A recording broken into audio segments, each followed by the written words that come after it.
YouTube, so right? So, You're the reason why I am my way. You're the reason why I rip my shirts, why I eat at the buffet. Butter, you got your very own kind of nice. We all live inside a butter world. Oh, butter, butter. Gonna eat it by the stick tonight. Gonna eat out this world. Oh, butter. I'm about to take a bite, 'cause I want that salty cream. What I dream about all night. Butter dreaming. I'm about to take a bite, 'cause I want that salty cream. What I dream about all. Butter dreaming. welcome back, everyone. What's going on? What's going on? We got Mr. Anderson joining us, the creator, the owner, the founder of Butterfield. And we have a great show. Welcome to Monday Night Live, episode number 14. We're going to be covering topic of cholesterol. We're going to be covering pull-ups as well, really quickly at the beginning. And our monthly challenge. Our monthly challenge For the month of March. for the month of March. Yeah. Yes. So we got some good stuff for you. Yeah, All as right. always, So make sure you go like and share this. Leave a comment down below. Subscribe, turn on notification bells. Show us all the love. Again, all of this information is for free. Go support us on Instagram, TikTok, Twitter, YouTube. We're trying to take over. Algo Lords hate us. And, our mission is to dismantle the perverse food agenda and advocate for meat as the antidote to tyranny, all while helping humans like yourself get healthier and stronger, becoming harder to kill. Because we have a crazy next decade coming for us. So we hope you join along for the ride. Yeah. Certainly tough times ahead, but we're only going to get tougher. That's right. That's right. How's everything over there, Jay? Holding up nice and warm? Trying to stay warm, trying to stay pretty warm, but today was cloudy, cold, temperature dropped. The weekend was pretty warm. It was almost 60s or 60s at some point. But now it's back to low 50s, or even colder actually. Yeah. It is what it is. Amazing. I don't miss it one bit. I'll be right back in time. Yeah. When you come weather. back. Yeah, there's supposed to be a nor'easter happening tomorrow night through Wednesday, I think. Oh my goodness. So Boston is expected like a foot of snow or more. So Okay. Yeah. You'll be fine. I think the Cape will be less. Normally it is less, maybe a couple inches, but we'll see. I mean, the part that really sucks about it is it's cold. It's gonna get cold. Yeah. But it is what it is. Stay warm. Protect your thyroid. Eat your carbs. Eat your sugar. It'll Oh keep you my alive. Yeah, I'll send you some Mexican cola. Some San Salvadorian cola. That's what we need. That's what we need. Yeah. Mexican cola. Because otherwise, I would not be able to stay alive as far as I have stayed alive without my Mexican cola, of which I've had zero. Nonetheless, anyway, moving on. Yes, let's get to it. We have a great show. We have a get lot to to it. cover, so we have to keep it moving. All right, Monday Night Live, number 14. Cholesterol for you. Have less of it. That is the official recommendation, and we're sticking to that. So stick along. This is Stay a along. kid-friendly, fact-checker approved show. Yes. I bow down to the authorities. There is zero irony, zero satire, zero sarcasm in what we just said. No, we are butter fueled because butter will kill you. So Exactly. eat more of it. Exactly. Yeah. So pull-ups March, right? So if you are aware or not, we host monthly competitions every month. And it's some sort of physical competition. within our Discord members this month. It's pull-ups. Yeah. Do 10 pull-ups or assisted pull-ups per day. Although our current competing members are doing way more than that. Um, Overachievers. overachievers, man, overachievers. We do also host weekly check-ins via Zoom, um, Wednesdays primarily, 8 p.m. Eastern time or 9 p.m. Eastern time. Uh, with the daylight savings shift, it's still gonna be Wednesday, but it's gonna be somewhere around those times. So yeah, you can chat with us face to face, talk with us. You may choose to use your camera or not. But we talk with everyone there. Yeah. It's a safe space to discuss unsafe topics. Yes. I can't Yes. even mention what we talked about last week because it did get pretty deep. It went pretty deep. Yeah, Yeah. it's always interesting conversations. Yeah. But I'm interested by just how much knowledge was shared from the members. So, Yeah, certainly many people are becoming aware of some of the biggest crimes against humanity that have occurred in the however long back you want to go. Anyways, let's keep moving on. let's keep moving on. So Yeah. quick update: pull-up counts. Jesus. Astro treble 365 pull-ups just in 13 days. That's incredible. Joey, And we're with going to start asking 345. for receipts. I know, right? They should start uploading videos. We should Yeah. start seeing some videos because some people are pulling like 60 pull-ups in a day, which is impressive feat. I'm struggling getting like 30 in a day. Yeah. I mean, if they're doing 60 assisted ones, then by then, come on, you should be doing them body weight. Like, it's just too much. So, yeah. Oh. I mean, I've definitely fallen behind. I have no excuse. It's my fault. Well, yeah. I mean, you're in El Salvador. Your pull-up setup is actually pretty bad. It's horrible, but I mean, I'll have to get back on track. I mean, whatever. But shout out to Astro Treble, Joey, and Rashford. Yeah. And you, Jay, come on, you should catch up. You're almost Yeah. there. I'm gonna do 4, and I'm gonna be tied to Rashford. Mm-hmm. All right. And last week, we had a study club, episode number 3. We talked about saturated fats and health. A very in-depth topic about saturated fats, compared to monounsaturated fats and polyunsaturated fats. Are saturated fats really the thing that is killing us? Go find out. The short answer is doesn't seem like it. But there's a lot of good information there to expand your knowledge on saturated fats. Yeah, I'm loving the study club series, man. Like study club 1 and 2, they were just like, so, we sit down and we review like actual literature, academic literature. They're not all studies. Some of them are just reviews from some other academic professor.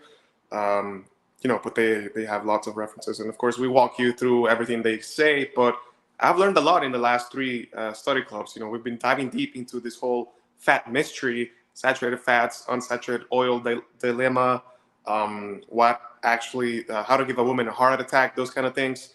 Super interesting stuff. It really hits on the nail many of the most common concerns people raise when it comes down to animal-based, not only animal-based ways of eating, but most pertaining to animal-based fats, right? Saturated fats, cholesterol, all of that. The research is there, guys. Just because your medical doctor hasn't taken the time to go read it doesn't mean it's not there. And so our expectation is, become more well-versed in the literature and have you come along the way, come along for the journey with us. Yeah. We're not experts, but we're very smart guys, obviously. So go check them out. Terrific episodes. I'm really, really getting a lot of value from them. And, we know a lot about this topic, but we're still learning a lot. So yeah, never stop learning. Yeah, no, like you said, like this is a topic that, you always got to be studying. You always got to be refreshing yourself. Because it's always going to come up in a conversation. Someone's going to say something, and when you're informed, you feel much more confident about speaking on this subject. So basically, it's good. It's good for everyone. Yeah, yeah. And not all saturated fats are equal, but you know, it doesn't Yes. seem like they're much of a concern when they come from an animal-based fat. It does seem like they make a concern when they come from carbohydrate sources, which your body will convert the carbs into saturated fats, which Yeah. raise your triglyceride levels. So, anyways, that's not Yeah. the point of this show. Go check it out. Let's move on to cholesterol. What do we got, Jay? Cholesterol for you. Steak and eggs, baby. Cholesterol. We got some cholesterol for you. Yes. So in this episode, you'll learn what cholesterol is, right? Recommended levels of cholesterol. What is LDL versus cholesterol, right? Because it seems like they're being used interchangeably, Yeah, but it's just are meant to they? confuse you further. Yeah, Meant to confuse you further. What LDL looks like, right? What is the shape of LDL? How do we get this LDL shape? And then the health impacts of a healthy low level of cholesterol. I, approved by all your health authorities. I bow down to all the PhDs and all the industry subsidized experts and their investments tied to food companies. They care about you, guys. Eat Cheerios. Eat your Cheerios. Cheerios are good for you. Yeah, shut up. And shut up. and quit complaining. There's drugs out there for you. Jason Yeah, says, I agree that the more you know when talking to someone, the easier it is to defend the way you eat. Yeah, yeah, yeah. that And is again, like go ahead. Sorry. no, that is like you could say a drawback, a disadvantage of being meat based, animal based, carnivore is that the social pressure is on. It's like you gotta be an expert on all of this in order to address all the concerns that people have, which are not even that the concerns that people have in their heads is not really that eloquent. It's just bad. That's it. That's as deep as it goes. Yeah, but again, it's one of the most pervasive beliefs, and the best thing you can do is inform yourself, but also be a walking role model to what this lifestyle actually brings, to what it actually gives, which is results. Be strong, be healthy, become harder to kill. That's what we're about here. Yes, sir. So, what is So, cholesterol? what is a cholesterol? Right. So we have some citations from the FDA. Oh Cholesterol yeah. is a type of fat-like substance that is essential for the normal functioning of the body. It is found in every cell of the body and plays important roles in the production of hormones, vitamin D, and bile acids, which help digest fats. Yes. Very interesting. Yeah. FDA, here we go. Cholesterol is a fat, lipid in your blood, high density lipoprotein. HDL, also known as your good cholesterol, helps protect your heart, but low density lipoprotein, LDL, bad cholesterol, can clog the arteries of your heart. Some cholesterol tests also measure triglycerides and other type of fat in the blood. There you go. Those are the wise words of the FDA, and you should just accept that, and that's it. Go to bed. You have your Yeah. HDL, that's good, and then you have your LDL, and that's bad. Pretty simple. Yeah. Yeah. That's And it. yeah, we'll keep explaining what more about cholesterol. You have Yeah. a cute diagram about it down the line, but this is the generally accepted consensus of what it is. You have your good, again, lipoproteins, good and bad, and then cholesterol, which is like this waxy substance Yes. Yeah. Yeah. used for many things. And we also wanted to include the American Heart Association definition of cholesterol. Yeah, cholesterol is a waxy substance. It's not inherently bad. Okay, just like second sentence is telling you, okay, it's not as bad as like the FDA is saying. So what, okay. Your body needs it to build cells and make vitamins and other hormones, but too much cholesterol can pose a problem. Cholesterol comes from two sources. Your liver makes it, the cholesterol, or the rest, the cholesterol comes from foods like from animals. Meat, poultry, dairy products, and all these products contain dietary cholesterol. There's another bullet. Just display them. Those foods are high in saturated and trans fats. These fats cause your liver to make more cholesterol than it otherwise would. For some people, this added production means they go from a normal cholesterol level to one that's unhealthy. Some tropical oils, such as palm oil, palm kernel oil, and coconut oil, contain saturated fat that can increase bad cholesterol. These oils are often found in baked goods. I mean, That's an interesting take. it is an interesting take because we did cover palm oil, palm kernel oil as saturated fats last week.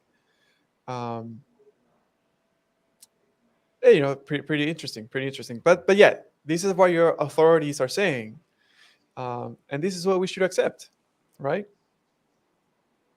Yeah, yeah. But key takeaways: cholesterol is very important. Yeah, yeah, Clearly, right? yeah. I mean, For your hormones, your cells. Vitamin D, make vitamins, hormones. Yeah, cells, build cells. So, what does the AHA recommend?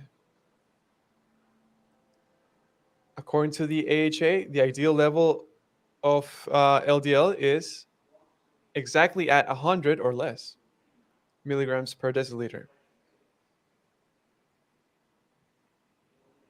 Mm-hmm. And then the AHA says the bad kind of cholesterol, LDL cholesterol, is known as the bad kind. High levels of LDL can lead to heart disease and stroke. The AHA recommends lower is better for LDL. Studies suggest an ideal LDL level at or below 100. Adults who maintain this level have lower rates of heart disease and stroke, right? So according to the AHA, optimal is less than 100. That's 2.6 millimoles per liter. For you non-American folks, I believe you use those units. Near optimal, above optimal is 100 to 129 milligrams per deciliter, 2.6 to 3.3 millimoles per liter. And then, I'll just skip to the very high is considered above 119 milligrams per deciliter. Anything above 4.9 millimoles per liter or higher is considered very high, which according to the AHA would be a cause for concern because, again, it can lead to heart disease and stroke. Yeah. I suppose this is a good time to mention like my LDL, the last time I had it checked, and the context of when you get your blood work done is very important. Are you fasted? Were you fed? Are you exercising before or after? Did you have coffee? All those things matter. Was around 400.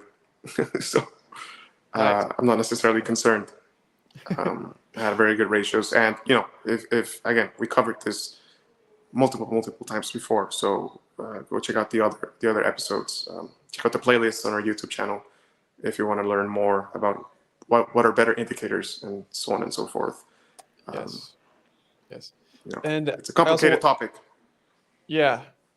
I also want to highlight that the very high cholesterol level, 190 milligrams per deciliter, that if you're at that level, that's when they want to prescribe you statins or cholesterol lowering drugs, which is very interesting. So that I think out of all these numbers, that's probably the most important number to remember. That's what people view as high enough to get drugged up. Sure. So the difference between cholesterol and LDL, right? Because we use this interchangeably. Obviously, they are actually different things. So LDL is a low-density lipoprotein. So it's a lipoprotein that is responsible for transporting cholesterol and other lipids.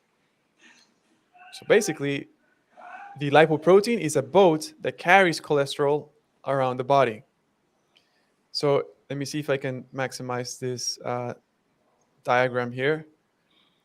You can see a little bit better. But if you go from left to right, you can see chylomicrons, VLDL, very low density lipoprotein, ILDL, intermediate density, LDL, low density, and HDL, high density. All of these carry cholesterol. You can see the proportions of cholesterol. So the orange part is there. They all carry cholesterol in them. Mm-hmm. HDL has cholesterol. Chylomicrons have cholesterol, right? And as it goes throughout your body, the yeah, I mean, yeah, the size of the lipoprotein from chylomicron to LDL, it decreases because it's dropping triglycerides and I believe other fatty acids. Um, Yeah, even fat soluble vitamins will have to travel on your LDLs because, yes. well, you know, it's fat soluble, right? So the whole point of the LDL is to mobilize the fats throughout your body because you can't just have free roaming fats in your bloodstream, right? Because it's not soluble in water, right? So that's why the lipoprotein is the vehicle, the boat that delivers the payload. Um, and chylomicrons are the ones that will uh, result as they'll come out after you eat. So that's why they're higher in triglycerides, because they're going to be the rich ones in energy that you just ingested from your food. And then, of course, as they proceed from VLDL to LDL, they'll be delivering the payload because, again, triglycerides are energy. And then that's why the composition of the cholesterol increases as it goes because, again, it's also mobilizing around cholesterols. And then, cholesterol is produced by your liver, but it's also produced by your tissues. And, there's many other facts about cholesterol that we'll get into but not yet. Yeah. But Yeah. yeah, essentially, different differences. One's a boat, one is a payload. Yes. And they're both important, right? Yeah. Again, yeah. The issue is when the LDL becomes damaged, your liver can't clear it, and it becomes small dense LDL. What damages the LDL? Well, high concentrations of oxidative agents. What are oxidative agents? Things like having high blood pressure will increase the likelihood, but sorry, I meant to say having high blood glucose will glycate your LDLs. Having the presence of free radicals from polyunsaturated fatty acids and any byproducts from their deep frying, cooking, and reheating, aldehydes and acrolein and 4-HNE, these kind of things, they will just wreak havoc on your LDLs to the point where they're not recognized by your liver, and they got to get buried under your artery walls, right? So the AHA levels, 190 milligrams per deciliter, they're probably considering someone who's a high carb eater and not someone who is doing a low carbohydrate diet, because again, that's why your LDL goes up, because you need to mobilize the energy. Yeah, you can never say this too many times. Sorry. Yeah. I could Yeah. talk about cholesterol all day, man, but let's keep Yeah. moving on. I mean, We got a lot to cover. yeah, got a lot to cover, but it is the crux of the issue, right? This is like the main holdback towards this way of eating. Yeah, and they need to make cholesterol bad so that they can tell you that saturated fats are bad, so they can tell you to limit your consumption of red meat and animal fats. They need cholesterol to be bad because it's the final crux. Yes. Once you do away with the notion that LDL is not dangerous, all of it falls flat on its face. Yes. Yes. All everything that they hold on to, all the reason why you need statins, all of that, it doesn't. The reason why Cheerios can be marketed as heart healthy, and a piece of ribeye cannot be marketed as good for you or beneficial to your health, is because they need cholesterol to be the enemy, right? Yes. Man, I love it. Yes. I love it. So let's move on. What does it look like? That's a nice cartoon. So fun fact, an LDL particle is not visible to the naked eye. It has been studied with an electron microscope and X-ray crystallography, and it is believed that the LDL particle has a spherical shape with a diameter of approximately 22 nanometers. So that's incredibly tiny, incredibly tiny. And here on display right now, it's I have a VLDL, so that was your very large lipoprotein, and then your LDL, kind of like what's considered the bad cholesterol. And if you just look at it, you see a bunch of stuff, a bunch of colors and whatever, but they have the same thing: phospholipids, cholesterol, apolipoprotein, and triglycerides, right? Mhm. So what's changing is just the size of it. So that's important to know, right? Exactly. Yeah, yeah. And that's a little boat that goes all around your body, essential to life and healthy living. By no means it's a destructor or clogging your arteries. Yeah, Inherently, yeah. unless it's perverted by your Modern modern foods. constructs. Yeah. And then just one harmless question is: would it be fair to say that these images are a product of imagination if we can't really see them? Well, it's just a question. So let's lower cholesterol as much as possible, right?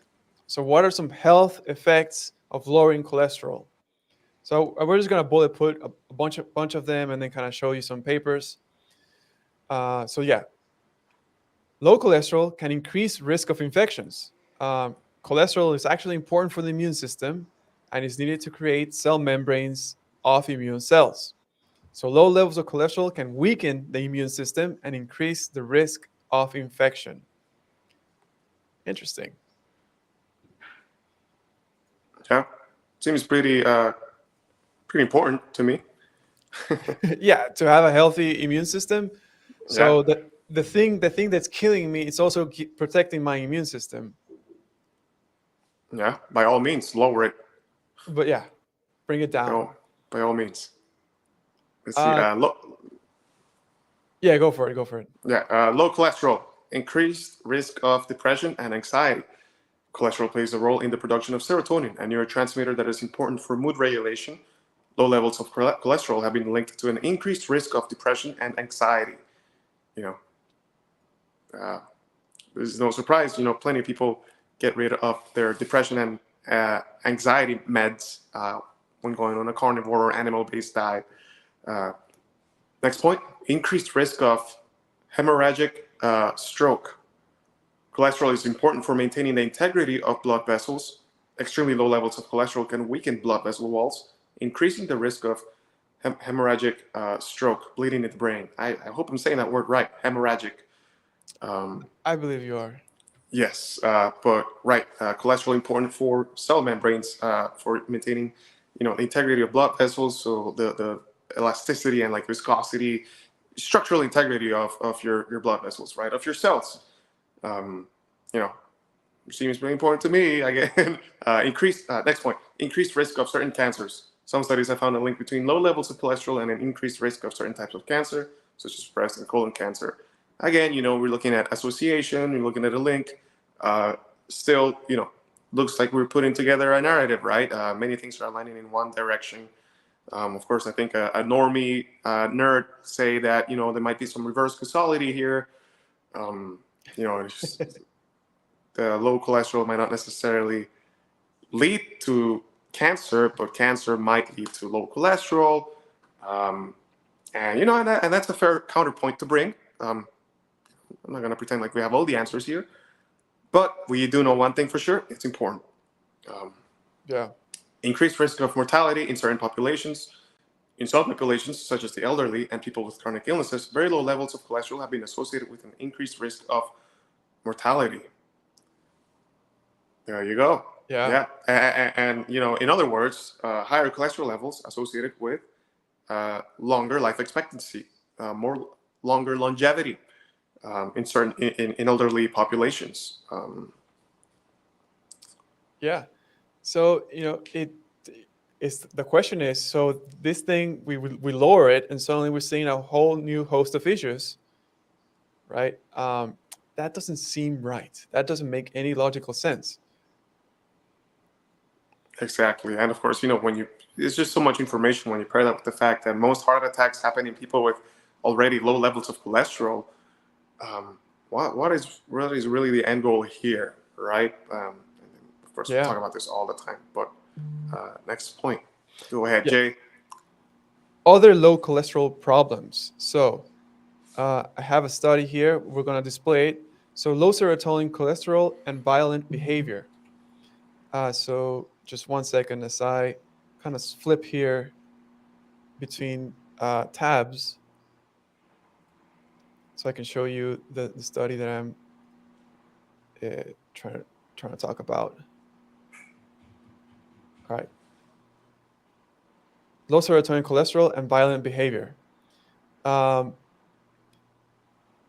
Basically finding an association between low cholesterol and violent behavior.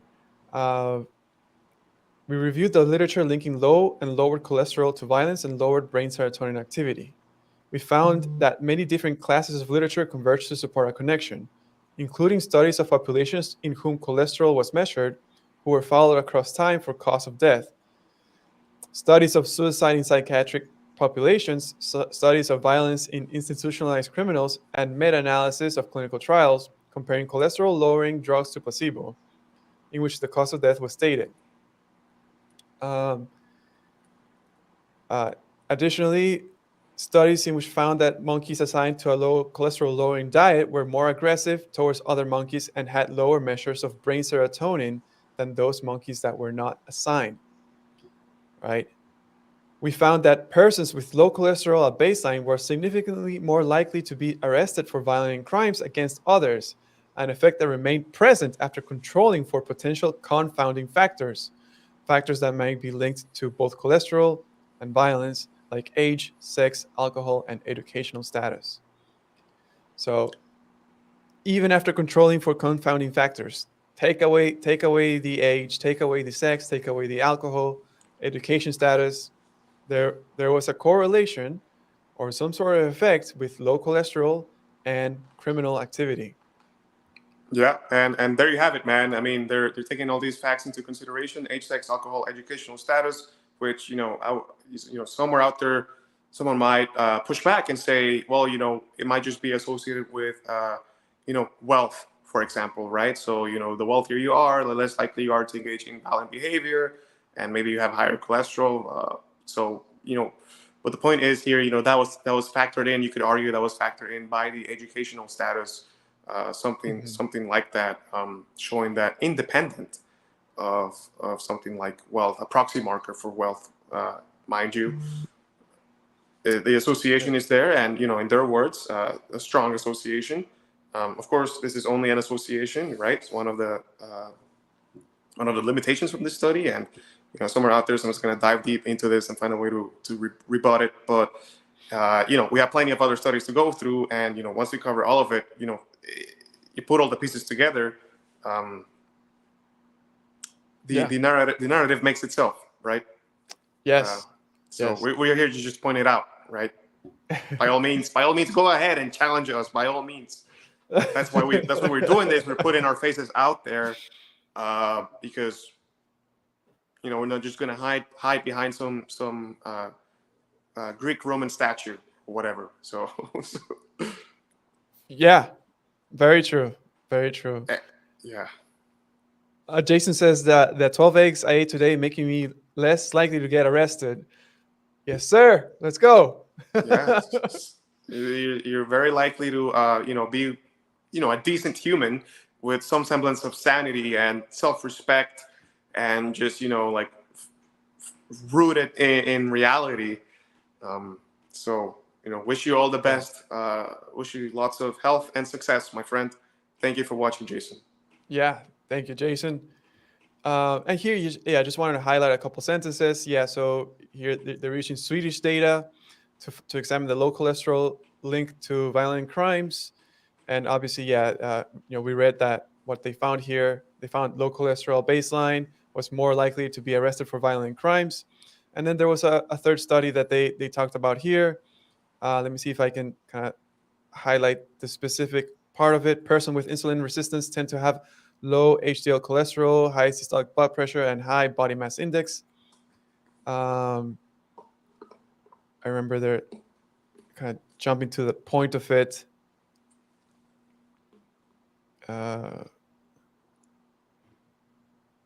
The study found that people with one or more insulin sensitivity markers, including high HDL cholesterol, low systolic blood pressure, and low body mass index, were more likely to experience death from accident and suicide than persons without these factors. basically saying low cholesterol, higher chance of accidental death or suicide.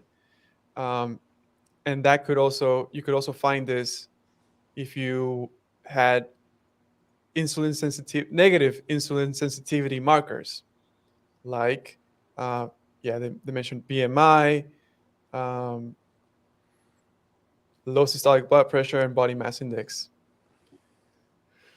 So there's that. Back to the presentation. Yeah, there you have it, man. Let me share this screen. Yeah, I'm So going to do it like this. yeah, so another interesting study. Systematic review. It's not a state-of-the-art review like the one we reviewed last week, but last week in Study Club. But there you have it. How do lipids influence risk of violence, self-harm, and suicidality in people with psychosis? A systematic review. You're gonna pull it up? Yeah, Yeah. systematic review. So you can. Let me actually full screen it, so it probably reads better. Yeah. Yeah. So what do we have there? So low cholesterol has been linked with violent and suicidal behavior in people with schizophrenia. Association, if consistently present, may be a promoting biological marker that could assist clinicians in decision making regarding risk and treatment.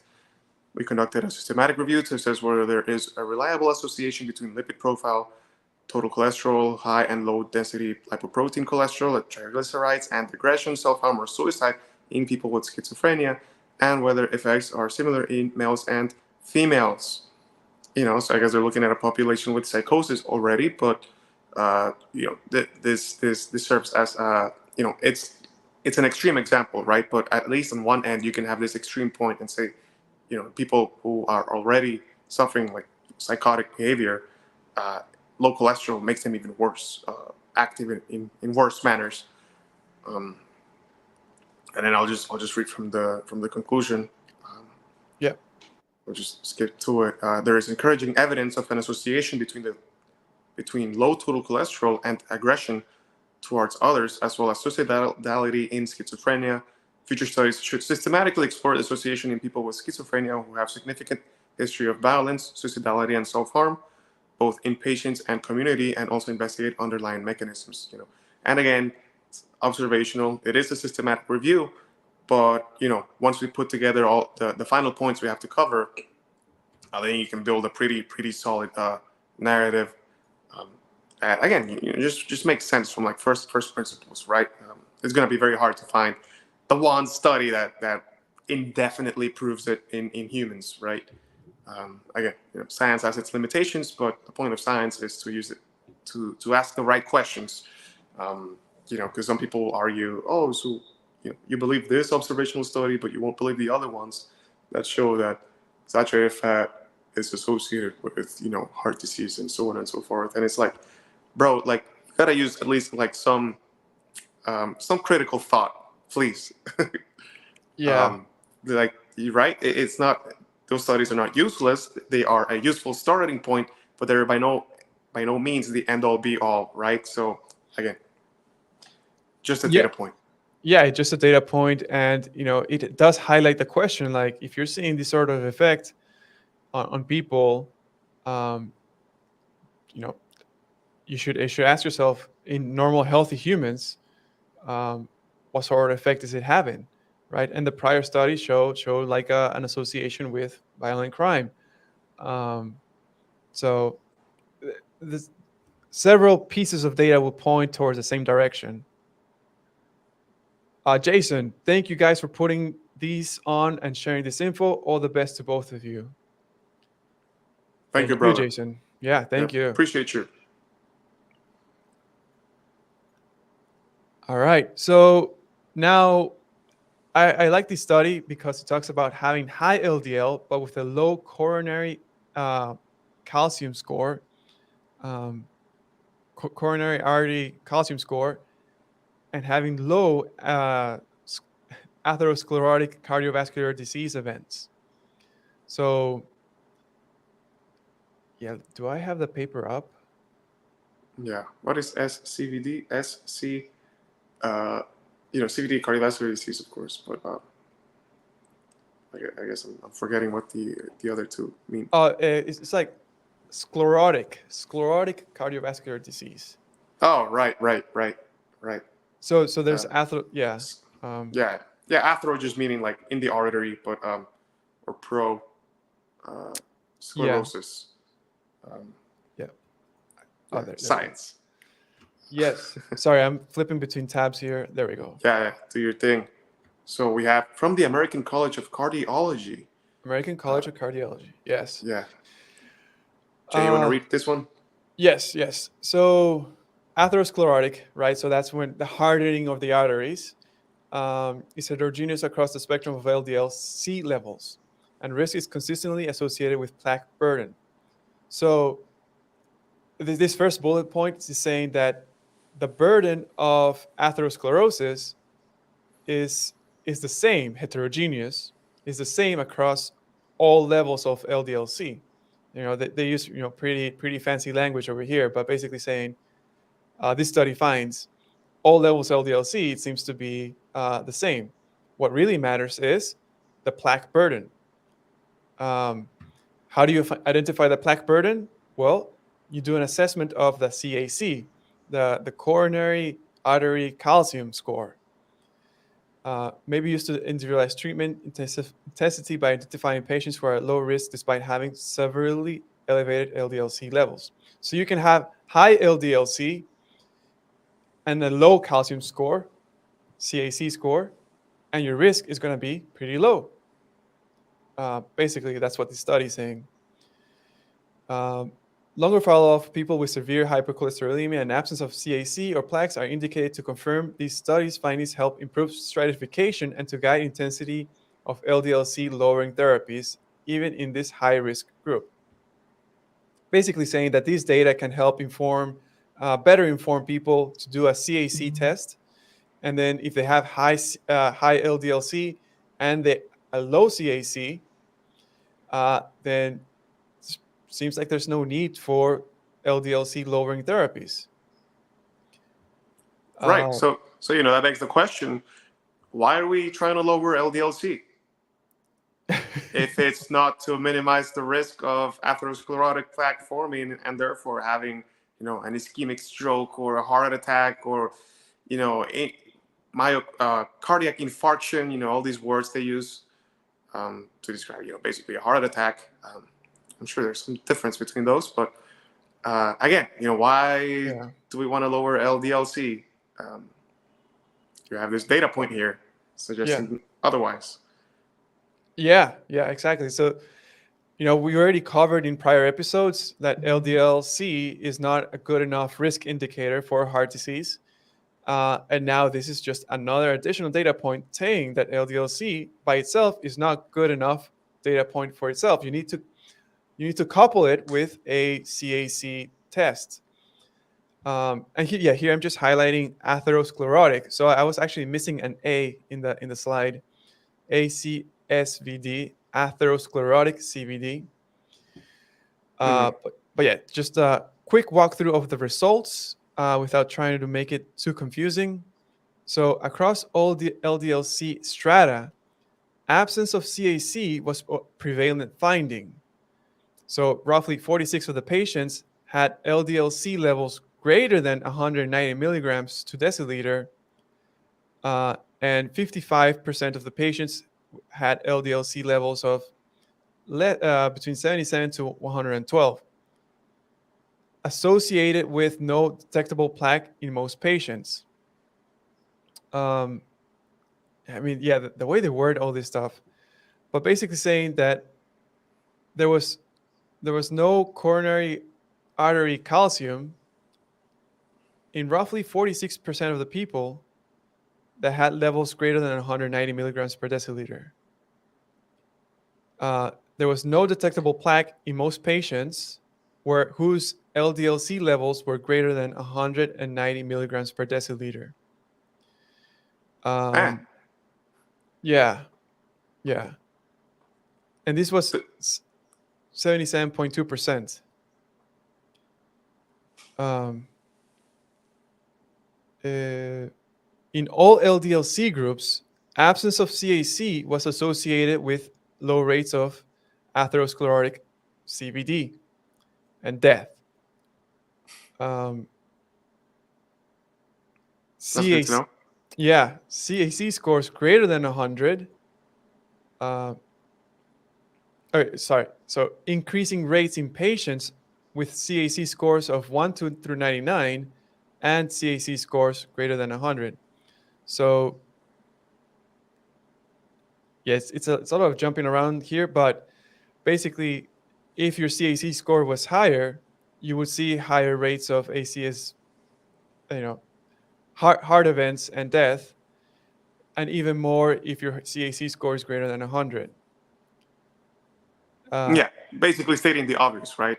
yeah, More coronary artery calcium, increased risk of heart event. Um, of course, CAC being a better, suggesting that CAC is a better indicator than LDL alone. yes, 100%. Uh, you know, if you had a CAC score of 0, um, across all LDLC strata, across all ranges, right, from low LDL to high LDL, and a score of 0, um, had low rates or similar rates of cardiovascular events, um, regardless of whether they had no plaque or purely non-calcified plaque. Um, yeah, so that was the results table, the results section, but the conclusion basically saying that patients with severely elevated LDL-C with greater than 190 mg are universally considered high risk by guidelines. Absence of calcified and non-calcified plaque on coronary computed tomographic angiography was associated with low risk ACVD, ASCVD events. Man, Correct. just a mouthful.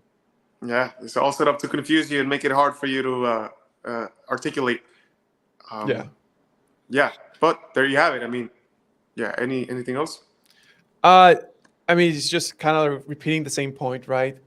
It doesn't matter what your LDL level. If you had a low CAC score, your risk is low. If you had a high CAC score, your risk is high.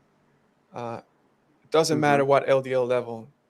So you can be, remember that greater than 190 that we talked about in the beginning of the episode. This is your very high LDL level according to the AHA. And it seems if you couple that with the CAC score, your risk is low. Yeah. Well, I love confirmation bias, man. So yeah. And then lastly, but not least, Yeah. cholesterol and the myelin sheath. Yeah. So we're almost at the top of the hour here. We'll make sure we cover the next few points as quick as we can. Yeah. But just tying it all together. So okay, we showed these studies. People with psychosis. Obviously they already have problems, so they just have more problems. Who cares, right? Well, so here's this thing to consider, right? So cholesterol and the myelin sheath. So myelin is a fatty substance that forms a protective sheath around nerve fibers in the CNS and peripheral nervous system. Myelin sheath is essential for normal functioning of nervous system. It helps insulate nerve fibers and allows for efficient transmission of nerve impulses. Nerve impulses. We're electric beings, guys. Myelin is made up of 70% lipids, including cholesterol, and is most abundant in the myelin sheath. Okay, so Yes. yeah, anyone who if that's not clear, it's just like this. It's like it's like the plastic coating around an electric wire, right? It helps. And Yeah. the electric wire being your nerves, and the myelin sheath being the plastic wire. Yeah. It helps. So, high cholesterol level is essential for myelin membrane growth. Fascinating stuff. what does that have to do with behaviors? That should be the next question, right? Yeah, absolutely, absolutely. Um, yeah, just the last sentence of the abstract here. We only had access to the abstract. Hmm. This shows that cholesterol is an indispensable component of myelin membranes, and that cholesterol availability in oligodendrocytes is a rate limiting factor for brain maturation. So the more Boom. cholesterol is a limiting factor basically for your brain maturation. Of course, caveat, full disclosure, this was done on rats. This was a study done on rats, and they evaluated the brain development of a rat. Now, humans are not rats, right? We are more resilient. We're more, we can withstand a lot more crap than a rat. But obviously, you cannot reproduce this in a human because that would be extremely unethical, and it's just, I mean, obviously, it's just evil if you try to do this on a human. Yeah. Yeah, I mean, Um, in an experiment setting, I mean, if you look across like the entire population, I think we could see the results today of, you know, um, trying to limit cholesterol and lower it and everything, right? So we have increased rates of Alzheimer's and cognitive dysfunction. We have increased rates of obesity. We have increased. Everyone is getting sicker and unhealthier, and we're the fattest we've ever been, right? So why, right? If yeah. cholesterol is so bad for you, and we have to lower it. Again, we're putting all the points together for you. But there is the fact to consider that I believe it's about 20% of the cholesterol found in your whole body is found in the brain. So when you're messing with cholesterol, you're messing with the structural integrity of your brain. Yes, there's LDL cholesterol. Cholesterol is also mostly found in your red blood cells. You don't often hear these things. Again, we challenge you to fact check us. We hope you do, and see for yourself that this is true. What we say is true, and they will tell you it's true themselves. But the average person is not concerned with these topics, right? They don't have the critical thinking capacities or the will. And why should they, right? Because they blindly trust that other people have their best interest in their mind. But Yes. so there That's you have it. Rate limiting factor for brain maturation. Key yeah, takeaway. yeah. Um, And then just quickly, I know we're at top of the hour. We only have a few more minutes left, and we do want to wrap up soon. But just another quick paper about cholesterol and myelin biogenesis, that's generation, and hypomyelination disorders. Hypo meaning less. So when you go hypoglycemic, means you have low blood sugar. So what's the impact of having cholesterol, a disorder that kind of lowers your cholesterol and creates a hypomyelinated um, sheath? just mhm. Do I have this up? That's the one.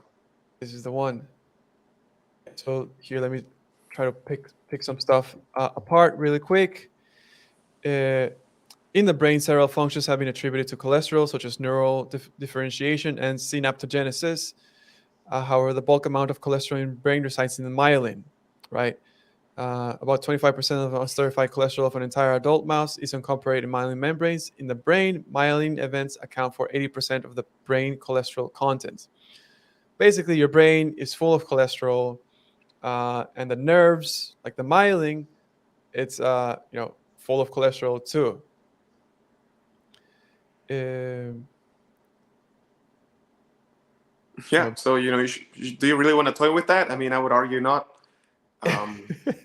Go pick up. The highest cholesterol food is going to be like your veal brain or lamb brain, and of course that's one of like the most ancestrally consistent foods to consume.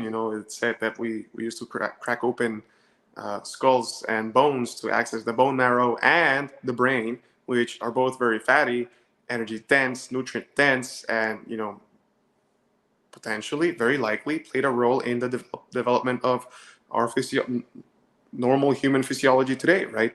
Long, small intestine, big, energy demanding brain. Your brain is the most energy demanding organ in your body. Um, Sorry, Jay. Do we have anything else you want to cover from the paper? No, I guess it's just important to look at like the headlines. Brain metabolism and cholesterol, peripheral cholesterol metabolism, myelin membranes and lipid rafts, myelin biogenesis. So it's like cholesterol is tied to all of this. Um, so it, But I, but but the Mendelian randomization trials, Jay. What are you talking about? The Mendelian randomization trial. It says randomized control trial. I don't understand. I know, right? I know, right? It's like cholesterol is the bad guy, and a randomization trial, the Mendelian one, kind of it's weird because it disregards the impact of having low cholesterol, on the myelin sheath, and it's clearly a problem if you go low on the cholesterol. Yeah, I like my Um, myelin sheath, man. I want more. Please yeah. don't take my myelin sheaths. Yeah. Yes, sir. Yes, sir. Yeah, well, but that's what the AHA and the FDA have in line for you guys today. Today you saw it for yourself. What do you think? Let us know below. I mean, uh, couldn't make it any clearer for you. Definitely bow down and eat the crickets. You need cholesterol to form opinions, and opinions are dangerous to our democracy. Yeah, yeah, yeah. So It's like we don't. There's a big push, as you said. You don't want critical thinkers. You don't want a nation or a population of critical thinkers or thinkers. Just a worker class that follows orders, doesn't think, follows orders, doesn't think. Could cholesterol be tied to all of this? Well, it seems to be very important for the brain. Clearly, very important for the brain, for your nerve system, for immune health. Um, Lower cholesterol seems more dangerous than higher cholesterol, as as exactly. as we have presented here. Yeah, yeah. And again, you take all these individual data points, you put them together, you understand the role that cholesterol and LDL play in the human body. You look at these incidents of, low cholesterol being associated with all these things. You look at how our own body makes it, it's found in our brains, it's found in our red blood cells. But all they'll tell you is that it clogs your arteries, like they're not telling you the full story. And yes, it is found in the clogged arteries, but why do you suspect that might be?